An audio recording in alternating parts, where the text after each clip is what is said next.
మనతో చర్చించడానికి స్టూడియోలో ఉన్నారు బీఆర్ఎస్ నేత పుట్టా విష్ణువర్ధన్ రెడ్డి గారు. Good evening sir. Good evening sir. ఈ ఫోన్ ట్యాపింగ్ వ్యవహారం అంతా కూడా గడిచిన 18 నెలలుగా కూడా కాంగ్రెస్ ప్రభుత్వం ఎలా పోర్ట్రేట్ చేస్తుంది అనేది మనమంతా చూస్తూనే ఉన్నాము. అంటే ఈ అంశాన్నే ఎక్కువగా తెర మీదకి తీసుకొచ్చి అంటే పాలన గాలికి వదిలేసింది. ఈ అంశంతోనే వాళ్ళు ఎక్కువ కాలయాపన చేసినట్టుగా కనిపిస్తుంది. కానీ ఎలాంటి ఆధారాలు లేకుండా ఫోన్ ట్యాపింగ్ వ్యవహారం అంతా కూడా ఒక బూటకమేనని పోలీసులు చెప్తున్నారు. ఒక జాతీయ మీడియాకి సంబంధించిన ఒక పత్రికలో కూడా అంటే అది ప్రూవ్ అయింది కూడా. దీనిపై మీ స్పందన ఏంటి? ఇప్పుడు ముందుగా టీ న్యూస్ ప్రేక్షకులకు నమస్కారాలు. సో గత 20 నెలల నుంచి అంటే దాదాపు 19 నెలలు అయిపోయింది. ఇవాళ జూలై 7 డిసెంబర్ 7 2023 నుంచి ఇవాళకి 19 నెలల నుండి 20 నెలలకు అడుగు పెడుతుంది రేవంత్ రెడ్డి గారి ప్రభుత్వం. అయితే గడిచిన 19-20 నెలల్లో మీరు ఎక్కడ కూడా ప్రభుత్వం ఏర్పడ్డ నాటి నుంచి తొలి రోజు నుంచి కేవలం కేసీఆర్ గారి కుటుంబ సభ్యుల్ని ఇబ్బంది పెట్టాలి, ఏదో రకంగా వాళ్ళని వేధించాలి, ఏదో కేసులో బొమ్మిని తిమ్మి చేసి ఏదో కేసులో ఇరికియాలి అనే ఉద్దేశం క్లియర్గా కనబడుతుంది. ఎందుకంటే ప్రభుత్వం ఏర్పడ్డ తొలినాళ్ళల్లో ప్రజలకు చాలా కన్ఫ్యూజన్ ఉండి ఉంటుంది. ఎందుకంటే రేవంత్ రెడ్డి గారు పిసిసి అధ్యక్షుడిగా ఉన్నప్పుడు పొద్దున్న లేస్తే కేసీఆర్ గారిని దుర్భాషలాడుతూ తిట్లు తిట్టుకుంటూ వారిని అంటే ఏదో జరగకూడదు ఏదో జరిగిపోయింది కాళేశ్వరం విషయంలో అని, విద్యుత్ కొనుగోళ్ల విషయంలో అని, ఫార్ములా ఈ విషయంలో అని చెప్పి ప్రతిపక్ష నాయకుడిగా మాట్లాడినారు. ఇప్పుడు 20 నెలల నుంచి మీదే ప్రభుత్వము, మీ దగ్గరనే అధికార యంత్రాంగం ఉంది, మీరే కేసు ఇన్వెస్టిగేట్ చేస్తున్నారు, మీరే కమిషన్లు పెట్టినారు. ప్రభుత్వంలోకి రాగానే మొదటి వారం 2 వారాల్లోనే విద్యుత్ కొనుగోళ్ల మీద ఒక ఎంక్వైరీ కమిషన్, వెంబడే కాళేశ్వరం మీద ఒక ఎంక్వైరీ కమిషన్, మధ్యలో ఫార్ములా ఈ మీద ఒక ఏసీబీ ఎంక్వైరీ, ఫోన్ ట్యాపింగ్ మీద ఒక ఎంక్వైరీ, ఇన్ని చేసుకుంటూ వస్తున్నారు కదా. ఒకటే ప్రశ్న సూటిగా అడుగుతున్నాం మేము ప్రభుత్వాన్ని. ఈ 20 నెలల్లో మీరు ఇప్పటి వరకు బయటపెట్టింది ఏంది? అధికారికంగా ఒక ప్రెస్ మీట్ కానీ ఒక ప్రెస్ నోట్ కానీ ప్రభుత్వం తరఫు నుంచి, అంటే ఇప్పుడు ముఖ్యమంత్రి గారే హోంమంత్రి కూడా ఉన్నారు, వారి కిందనే ఉంది హోంశాఖ కూడా, వారు ఎప్పుడన్నా బయటకు వచ్చి మా ఇన్వెస్టిగేషన్లో ఈ ఆధారాలు దొరికినాయి ఇది అని ప్రజల ముందు ఎందుకు పెట్టలేకపోతున్నారు? ప్రజలు కూడా ఆలోచించాలి. ఎందుకంటే అక్కడ ఏం లేదు కాబట్టి. కేవలం రాజకీయ కక్ష సాధింపు చర్యల్లో భాగంగా కేసీఆర్ గారి కుటుంబాన్ని వేధించాలి అని వ్యక్తిగతంగా ఆయన ఒక కక్ష పెట్టుకున్నాడు కాబట్టి ఈ తతంగం అంతా జరుగుతుంది. అయితే ముఖ్యంగా కేటీఆర్ గారిని ఫోన్ ట్యాపింగ్ విషయంలో మనం మాట్లాడాల్సి వస్తే ఎందుకు టార్గెట్ చేసినారు రేవంత్ రెడ్డి ప్రభుత్వం అంటే, కేటీఆర్ గారు డే 1 నుంచి ప్రభుత్వం మీద ఏదైతే ప్రజా వ్యతిరేక కలాపాలు చేస్తున్నదో వాళ్ళ పాలసీస్ ఏవైతే ఫెయిల్ అవుతున్నాయో వాటిని ఎప్పటికప్పుడు ఎండగడుతున్నారు. మీరు చూసినట్టయితే క్షేత్రస్థాయిలో అటు లగచర్లలో ఏదైతే రైతులు గిరిజనుల భూములు గుంజుకోవడానికి ఏదైతే రావణ కష్టంగా ఆ రోజు రేవంత్ రెడ్డి గారి ప్రభుత్వం వ్యవహరించిందో దాని మీద వారికి అండగా నిలబడి వారికి ఢిల్లీలో న్యాయం చేయించే విధంగా నేషనల్ హ్యూమన్ రైట్స్ కమిషన్ కానీ నేషనల్ హ్యూమన్ రైట్స్ కమిషన్తో పాటు women's commission, national commission for women's ఢిల్లీకి తీసుకుపోయి వాళ్ళు అక్కడ ఎంక్వైరీ చేసి వాళ్ళు ఒక రిపోర్ట్ ఇచ్చినారు. క్రిస్టల్ క్లియర్గా ఇది ప్రభుత్వం తప్పిదం చేసింది, ఏదైతే బిహేవ్ చేయకూడదో మహిళల పట్ల గిరిజనుల పట్ల ఏదైతే వ్యవహరించకూడదో దాష్టికంగా రేవంత్ రెడ్డి గారి ప్రభుత్వం వారిని వేధించింది అని చెప్పి human rights commission, national commission for women have given a clear report. వారు డీజీపీ గారిని రాష్ట్ర ప్రభుత్వాన్ని వివరణ కోరిండ్రు ఎందుకు అట్లా జరిగిందని. అదే విషయం కాకుండా మీరు హైదరాబాద్ సెంట్రల్ యూనివర్సిటీ భూముల విషయం కూడా చూడండి. 10,000 కోట్ల కుంభకోణం జరగబోతుంది. దాదాపు 400 ఎకరాలు అత్యంత విలువ అయినటువంటి భూమి గచ్చిబౌలిలో, వాటిని ఐసిఐసిఐ బ్యాంక్ ద్వారా తీసుకొని మార్టిగేజ్ చేసి అంటే అన్ని రెగ్యులేషన్స్ని రూల్స్ని తొంగలకు దొక్కి అక్కడ కుంభకోణం ఒకటి జరుగుతుంది అని చెప్పి కేటీఆర్ గారు విద్యార్థుల పక్షాన ఏదైతే 400 ఎకరాల అటవీ భూమి ఉందో, జీవ వైవిధ్యం ఉన్నటువంటి 400 acres ఎకలాజికల్ బ్యాలెన్స్ ఉండే ఒక మినీ ఫారెస్ట్గా ఉన్నటువంటి 400 ఎకరాలని అడ్డగోలుగా ఈ ఆ దాహంతో ఏదైతే స్కామ్ చేసే పరిస్థితుల్లో ఇది వెళ్ళిందో దీన్ని సుప్రీంకోర్టు వరకు తీసుకెళ్ళి సుప్రీంకోర్టు ముట్టికాయలు వేసే పరిస్థితి వచ్చింది రేవంత్ రెడ్డి గారి ప్రభుత్వానికి. జాతీయ స్థాయిలో అది పెద్ద ఇష్యూ అయింది వీరి వైఫల్యం. అంతేకాకుండా మీరు చూసుకుంటే ఇటు మూసీ కానీ లేకపోతే హైడ్రా కానీ ఈ బాధితులను ఈ పొద్దున పోయి వీకెండ్ రోజు శనివారం ఆదివారాల రోజు కోర్టులు బంద్ ఉన్న రోజు పోయి ఇల్లులు పలగొట్టడం, ఇరగొట్టడం, చిన్న పిల్లలు రోడ్ల మీదకి వచ్చి ఏడవడం, ఇవన్నీ చేసినప్పుడు తెలంగాణ భవన్ని ఒక జనతా గ్యారేజ్ లాగా ఎవరికి ఎక్కడ ఏ సమస్య ఉన్నా కానీ రాష్ట్ర వ్యాప్తంగా మీరు ఎవరైనా రావచ్చు, మాకు ఇక్కడ లీగల్ సెల్ ఉంది, మీకు అన్ని విధాలుగా తోడ్పడతాము, న్యాయపరంగా మీకు ఎటువంటి అవసరం ఉన్నా ఈ ప్రభుత్వం మీ పట్ల ఏదైతే వ్యవహరిస్తుందో దాని పట్ల మీకు అన్ని రకాలుగా పార్టీ అండగా ఉంటుంది, పార్టీ యొక్క లీగల్ సెల్ అండగా ఉంటుందని చెప్పి ఒక ధీమా ఒక ధైర్యం ఇచ్చినారు.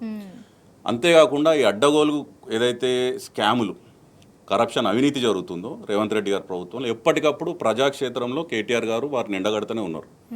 అటు అమృత్ స్కామ్లో రేవంత్ రెడ్డి గారు బావమరిదికి 1137 కోట్ల కాంట్రాక్ట్ ఇచ్చిన విషయంలో కేటీఆర్ గారు స్వయాన అన్ని డాక్యుమెంటెడ్ ఎవిడెన్సెస్ తీసుకొని ఢిల్లీ వరకు పోయి ఢిల్లీలో అక్కడ కేంద్ర మంత్రిని కలిసి అక్కడ రిప్రజెంటేషన్ ఇవ్వడం జరిగింది. అంతేకాకుండా ఇక్కడ సివిల్ సప్లైస్లో 1000 కోట్ల కుంభకోణం ఏదైతే సివిల్ సప్లైస్ డిపార్ట్మెంట్లో జరుగుతుందో దాన్ని ఎక్స్పోజ్ చేయడం జరిగింది. ఇంకో పక్క ఇసుక మాఫియా మీద వారు గలం ఎత్తడం జరిగింది. అంటే కొడంగల్ లిఫ్ట్ ఇరిగేషన్ పథకంలో ఏదైతే రేవంత్ రెడ్డి గారు మెగా కృష్ణారెడ్డి గారితో పొంగులేటి గారి కంపెనీతో కలిసి పంచుకునే ప్రయత్నం చేస్తారో ఆ కాంట్రాక్ట్ని దాన్ని బయట పెట్టినారు. అదాని రేవంత్ గారి చీకటి ఒప్పందాన్ని బయట పెట్టినారు.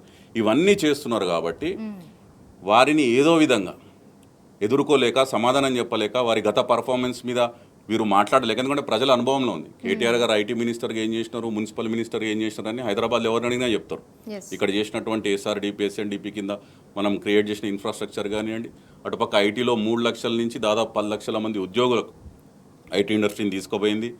57,000 కోట్ల ఎక్స్పోర్ట్స్ ఉన్నటువంటి ఐటీని దాదాపు 2.5 లక్షల కోట్లకు 9.5 సంవత్సరాల్లో ఐటీ శాఖ మంత్రిగా కేటీఆర్ గారి పర్ఫార్మెన్స్ ఇంపెక్కబుల్. అంటే ఎవరు కూడా క్వశ్చన్ చేసి అక్కడ మీరు పర్ఫామ్ చేయలేదు, ఫెయిల్ అయినారు అనే ప్రసక్తే లేదు. అట్లాంటప్పుడు ఏం చేయాలి, ఒక మనిషిని మోరల్గా డౌన్ చేయాలి. కాబట్టి ఈ ఫోన్ ట్యాపింగ్ అనేది ఒక ఇష్యూ ఎత్తుకొని దీని మీద రేవంత్ రెడ్డి గారి ప్రభుత్వం వారికి సంబంధించిన వెస్టెడ్ ఇంట్రెస్ట్ ఉన్నటువంటి అనుబంధ మీడియా, పచ్చ మీడియా అనుకోండి, వారందరూ కలిసి కూడబలుక్కొని ఒక టార్గెటెడ్ ఒక ప్యాటర్న్ పొద్దున్న లేస్తే రోజు ఏదో రకంగా ఒక కొత్త పేరు తీయాలి, బురద జల్లాలి. వారు అటు యూట్యూబ్ ఛానళ్ళలో కానీ, ఎలక్ట్రానిక్ మీడియాలో కానీ, ఇటు సోషల్ మీడియాలో కానీ అడ్డగోలుగా దుష్ప్రచారం చేసుకుంటూ వస్తున్నారు. ఎప్పుడు కూడా ప్రజల సమస్యపై కేటీఆర్ గారు గట్టిగా మాట్లాడితే అప్పుడు ఫోన్ ట్యాపింగ్ అని చెప్పి ఒక డ్రామా చేయడం స్టార్ట్ చేసినారు. ఈరోజు ఏమైంది, ద హిందూ అంటే అది జాతీయ దినపత్రిక, వాళ్ళు క్రిస్టల్ క్లియర్గా ఒక రిపోర్ట్ ఇచ్చినారు, అంటే ఒక ఆర్టికల్ రాసినారు. అందులో ఏమని చెప్పినారు, తెలంగాణ పోలీసుల ప్రకారం మాకున్న సమాచారం మేరకు గత 20 నెలల్లో జరిగినటువంటి ఇన్వెస్టిగేషన్ అయితే సిట్ ఇన్వెస్టిగేషన్ జరుగుతుందో ఇందులో ఎటువంటి నటుల పేర్లు కానీ, నటిమణుల పేర్లు కానీ, హీరోయిన్ల పేర్లు కానీ అసలు ప్రస్తావనని లేదు. అసలు ఎక్కడ కూడా వాళ్ళ నంబర్లు కానీ ఎటువంటి కానీ ఆధారాలు లేవని చెప్పి క్రిస్టల్ క్లియర్గా ఈరోజు హిందూలో ఆర్టికల్ వచ్చింది. అంటే దాని అర్థమైంది, అసలు మీ దగ్గర ఆధారాలు లేవు. అడ్డగోలుగా పొద్దున్న లేస్తే ఏదో ఒక హీరోయిన్ పేరు తీయడము, కేటీఆర్ గారిని వ్యక్తిగతంగా వారి ప్రతిష్టకు భంగం కల్పించే విధంగా, వారిని నష్టపరిచే విధంగా ఈ స్టోరీస్ నడిపినారు. కాకపోతే ఈరోజు తేటతెల్లం అయిపోయింది కదా, కేటీఆర్ గారి మీద ఈ దుష్ప్రచారం చేస్తున్నారు. మా కార్యకర్తలు ఎందుకండి, నేను స్వయంగా జూన్ 21వ తారీఖు నాడు పోలీస్ స్టేషన్లోకి పోయి ముషిరాబాద్ పోలీస్ స్టేషన్లో మేము రిప్రజెంటేషన్ ఇచ్చినాం. ఇది అడ్డగోలుగా ప్రచారం జరుగుతున్నది, క్యారెక్టర్ అసాసినేషన్ జరుగుతున్నది, ఈ సోషల్ మీడియా హ్యాండిల్స్ మీద మీరు చర్యలు తీసుకోండి అని చెప్పి మేము ఇచ్చినాం. ఇప్పటివరకు ఎటువంటి దాని మీద చర్య తీసుకుంది లేదు, నాకు తెలిసి ఎఫ్ఐఆర్ కూడా ఫైల్ చేయలేదు. ఇవన్నీ జరిగిన తర్వాత, ఒక మితిమీరిన తర్వాత మొన్న మహా న్యూస్ మీద బీఆర్ఎస్ పార్టీ మా విద్యార్థి నాయకులపై దాడి చేశారు. అయితే వాళ్ళు దాడి చేసినప్పుడు ఇదే మాట్లాడారు. వారు ఏం చెప్పినారు, సింపతి కోసము గెయిన్ చేయడానికి ఈ మహా న్యూస్ వాళ్ళు ఏం చెప్పినారు, ఇందులో నిజాలు ఉన్నాయి, నిజాలు చెప్తే మమ్మల్ని దాడి చేస్తారన్న. కానీ ఈరోజు అర్థమైపోయింది కదా, హిందూలో వచ్చిన ఆర్టికల్ ప్రకారం అసలు అక్కడ ఏమీ ఆధారాలే లేవు. అంటే మీరు కేవలం ఒక దుష్ప్రచారం చేయాలని ఒక అజెండాతోని పనిచేసింది. కాబట్టి మా పార్టీ కూడా ఇట్లా రియాక్ట్ అయింది. కాకపోతే ఇప్పటికైనా మించిపోయింది ఏం లేదు. ఇక రాబోయే రోజుల్లో మీరు ఇట్లాంటి చిలిపి చేష్టలకు, చిల్లర చేష్టలకు చరమగీతం పాడి మీరు ఏదైతే కాంగ్రెస్ పార్టీ ఏదైతే హామీలు ఇచ్చిందో వాటి మీద దృష్టి సారించి వాటి మీద మీరు ఫోకస్ పెడితే కాంగ్రెస్ ప్రభుత్వానికి మంచిది. మీడియా కూడా ప్రజల పక్షాన, ప్రజల సమస్యలపైన మాట్లాడితే బాగుంటుంది. సార్, గతంలో ఎల్లో మీడియాలు కొన్ని ఉన్నాయి. అవి ఏంటంటే తెలంగాణ ఉద్యమం టైంలో కావచ్చు, తెలంగాణకి రావాల్సిన నీళ్ళ వాటా టైంలో కావచ్చు, ఆ టైంలో వాళ్ళు ఎలాంటి మాటలు మాట్లాడారు, వాళ్ళ పత్రికల్లో ఎలాంటి రాతలు రాశారు అనేది మనందరికీ తెలిసిన విషయం. బట్ ఇవాళ వాళ్ళు ఏమంటున్నారంటే తెలంగాణ ఉద్యమం మూమెంట్లో మేమే ముందుండి నడిపించాము అన్నట్టు మాట్లాడుతున్నారు. వారికి మీరేం చెప్తారు? ఇది హాస్యాస్పదం అండి. ఇప్పుడు ఈ ఏదైతే పచ్చ ఛానళ్ళు ఉన్నాయో వాళ్ళు చేసే ప్రచారం ఎట్లుంది అంటే, ఈ నిన్న ఒక ఆర్టికల్ వచ్చింది ఆంధ్రజ్యోతిలో, ఏబిఎన్ ఆంధ్రజ్యోతిలో. అందులో వాళ్ళు ఏం రాసినారంటే బీఆర్ఎస్ పార్టీ జాగిరా తెలంగాణ అని రాసినారు. ఒక పక్క తెలంగాణకు అన్యాయం జరుగుతుంది, తెలంగాణ నీటి వాటాలో తెలంగాణ పక్షాన పోరాడాల్సినటువంటి రేవంత్ రెడ్డి గారి ప్రభుత్వం చేతులు ఎత్తేసింది, దాసోహం అంటుంది. పక్కన వారి గురువే కాబట్టి చంద్రబాబు నాయుడు గారు వారు డిపిఆర్ల మీద డిపిఆర్లు సబ్మిట్ చేస్తారు. ఇంకో పక్క కేంద్ర ప్రభుత్వానికి నిధులు కావాలని చెప్పి వాళ్ళు రిక్వెస్ట్లు పెట్టుకుంటారు, విన్నవించుకుంటారు. అదంతా ఒక పక్క జరుగుతుంటే వీళ్ళు మొద్దు నిద్రలో ఉండి రేవంత్ రెడ్డి గారి ప్రభుత్వం చర్యలు తీసుకోకుండా అడ్డుకోకుండా ఉంటే బీఆర్ఎస్ పార్టీ స్పందించి కేసీఆర్ గారి నాయకత్వంలో మా పార్టీ నాయకత్వం పవర్ పాయింట్ ప్రజెంటేషన్లు పెట్టి ప్రజలకు వివరించి బనకచర్ల ప్రాజెక్టు వల్ల తెలంగాణకు ఎట్లా న్యాయం జరుగుతుంది, మన నీటి వాటా ఎట్లా దొంగలించుకొని ఆంధ్రప్రదేశ్కి తరలించుకోబోతున్నారు గోదావరి నది నీళ్ళని చెప్పి పవర్ పాయింట్ ప్రజెంటేషన్ పెట్టి ప్రెస్ మీట్లు పెట్టి తట్టి లేపితే అప్పుడు ముద్దునిద్ర లేచినటువంటి రేవంత్ రెడ్డి ప్రభుత్వం మేమేదో చేస్తాము మేమేదో పోతాము అని చెప్పి మన ప్రెస్ మీట్ పెట్టి నవలపాలైంది కదా ముఖ్యమంత్రి. దేవాదులు ఎక్కడుంది అంటాడు, నల్లమల్లి ఎక్కడుంది అంటాడు, ఏ బేసిన్ ఎక్కడుంది అంటాడు. ఆయనకి ఏమీ అవగాహన లేదు, జీరో నాలెడ్జ్. అదే మీటింగ్లో ఆయన ఇంకో వ్యాఖ్య కూడా చేసినాడు. గోదావరిలో తెలంగాణకు మీరు 1000 టీఎంసీలు ఇచ్చేసి మిగతాది మీరు ఇష్టం ఉన్నది తీసుకోండి అని చెప్పి ఒక బ్లాంకెట్ అప్రూవల్ ఆంధ్రప్రదేశ్కి ఇచ్చేసినాడు. కృష్ణానది మీద 500 టీఎంసీలు చాలు మీరు ఎంతనన్నా తీసుకోండి అని చెప్పి ఆంధ్రప్రదేశ్కి అక్కడ బ్లాంకెట్. కేసీఆర్ గారి ప్రభుత్వం తెలంగాణ ఏర్పడ్డాక 9.5 సంవత్సరాలు కొట్లాడింది ఒక కొత్త ట్రిబ్యునల్ కోసం. కృష్ణానది వాటాలు తేలాలి అని చెప్పి సెక్షన్ 3 కింద 9 సంవత్సరాలు కొట్లాడితే 2023లో ట్రిబ్యునల్ ఏర్పడింది కొత్త టర్మ్స్ ఆఫ్ రెఫరెన్స్తో.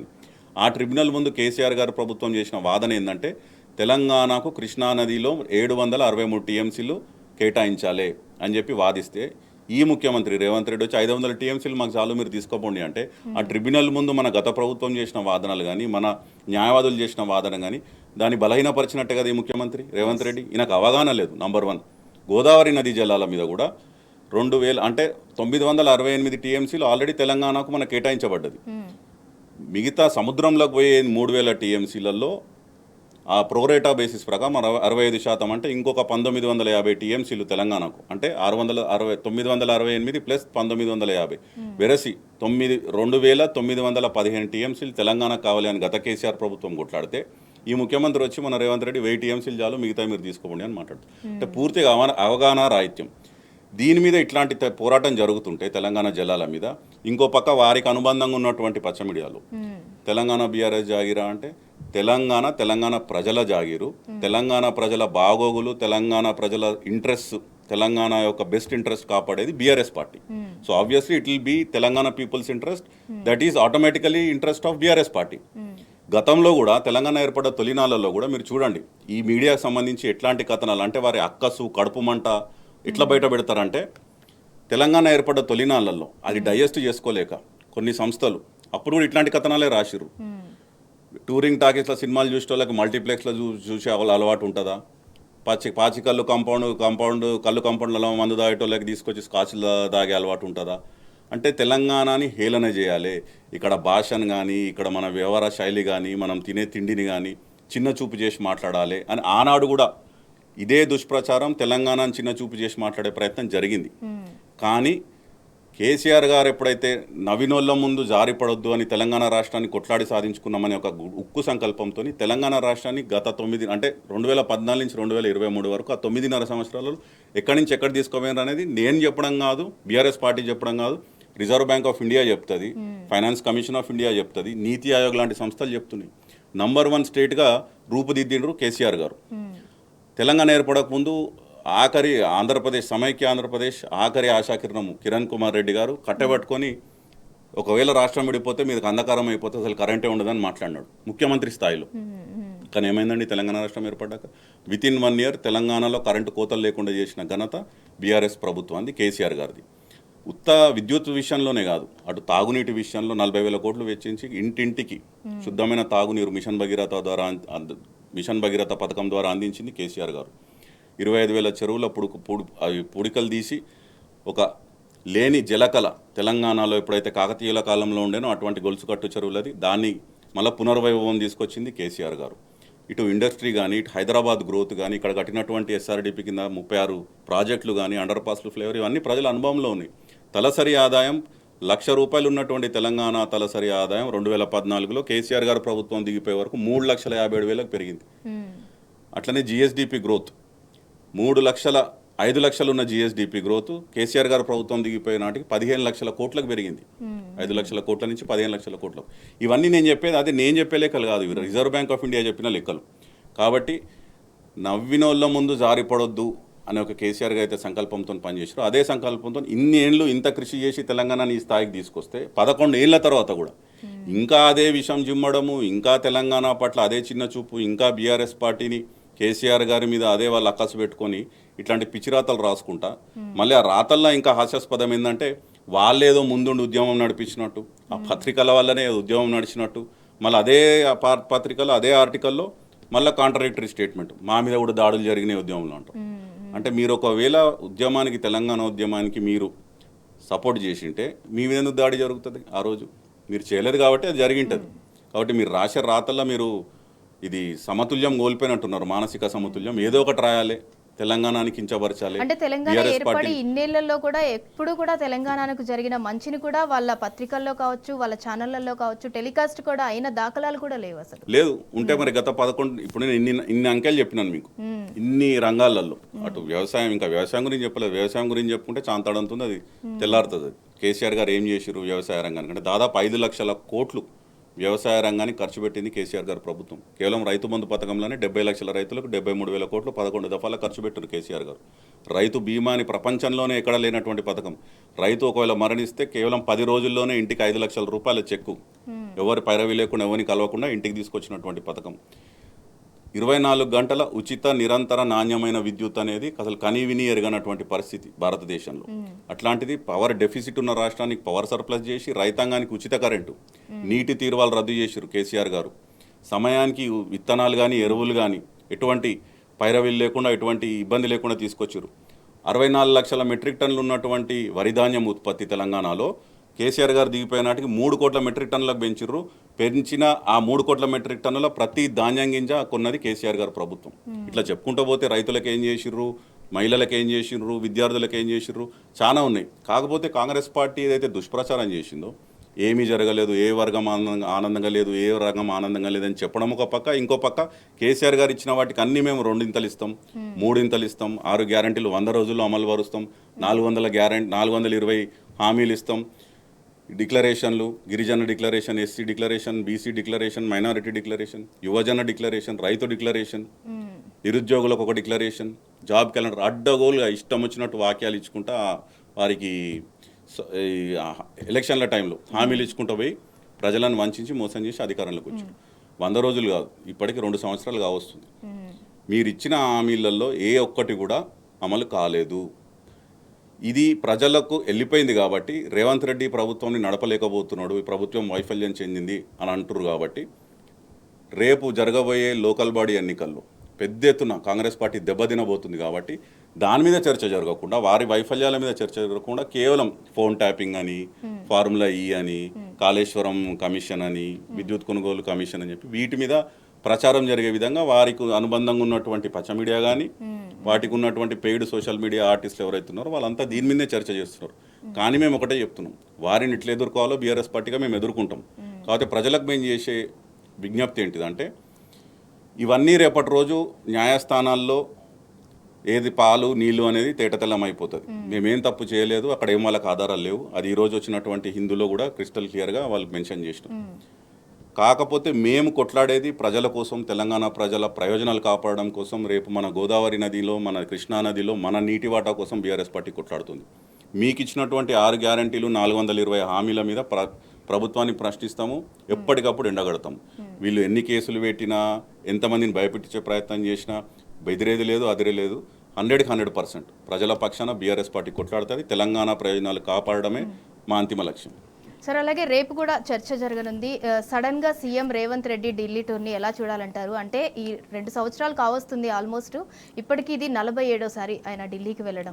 దీన్ని ఎలా చూడాలి? అంటే ఎస్కేప్ అవ్వడం కోసమే అని అనుకోవచ్చా? ఆయనది ఎక్కే విమానం, దిగే విమానం. మీరు అన్నట్టు కరెక్ట్. 47వ సారి. ఈ 47 సార్లు 47 రూపాయలను తీసుకొచ్చినా అండి తెలంగాణకు ముఖ్యమంత్రి పోయినప్పుడల్లా అక్కడ వాళ్ళ హైకమాండ్తో మీటింగ్లు, వాళ్ళకి రాజకీయాల చర్చనే తప్ప తెలంగాణ ప్రయోజనాల పట్ల, తెలంగాణ ప్రాజెక్టులకు రావాల్సిన ప్రాజెక్టుల పట్ల, తెలంగాణకు తేవాల్సిన నిధుల పట్ల, లేకపోతే తెలంగాణకు ఆంధ్రప్రదేశ్ రీఆర్గనైజేషన్ యాక్ట్లో ఏవైతే హామీలు ఇచ్చిరో వాటిని అమలుపరచాలనే ఒక సంకల్పంగా లేదు ముఖ్యమంత్రికి. కేవలం ఢిల్లీ పోవాలి, అక్కడ రాజకీయాలు మాట్లాడుకోవాలి, మళ్ళీ హైదరాబాద్కి రావాలి.